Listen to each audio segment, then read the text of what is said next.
Autoradio, fait du bien à tes oreilles. Culture locale, présentée par Cécilia Berder. Julio Le Parc, c'est des racines argentines. Il est né en 1928 à Mendoza. Julio Le Parc, c'est aussi une spécialité, l'art optique. C'est lui, le pionnier dans les années 60, à mettre sur le devant de la scène cet art.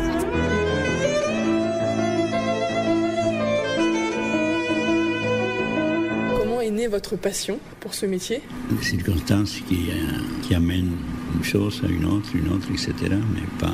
C'est pas un jour que je me suis levé et j'ai dit voilà, je vais devenir artiste, je suis artiste. Votre spécialité, c'est l'art cinétique?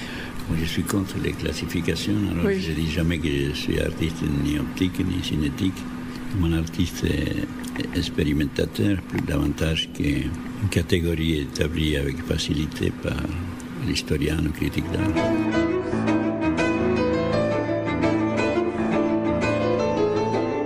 Qui ne connaissent pas l'art optique ou l'op-art, c'est simple. Cela consiste à jouer sur la capacité de l'œil de commettre des erreurs sur sa faillibilité à travers des illusions ou des jeux optiques.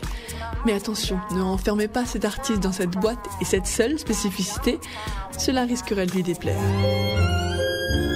Vous êtes aussi connu pour une opposition contre les institutions, contre le pouvoir.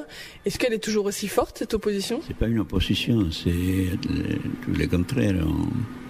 J'ai toujours voulu qu'avec les moyens qu'avaient les institutions qui s'occupent de la diffusion de l'art, on pouvait faire des choses mieux que ce qu'ils font.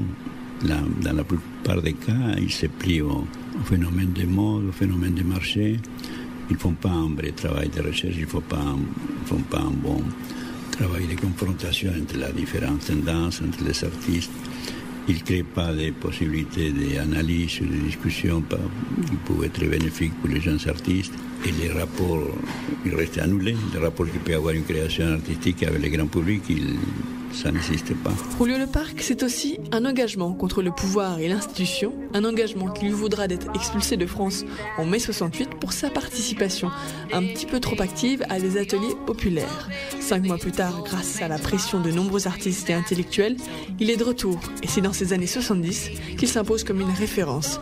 Exposition privée à New York, premier prix à Venise, rétrospective à Düsseldorf, documentaire sur son travail de la BBC, des galeries dans les pays du monde entier. Bref, Julio Le Parc est partout.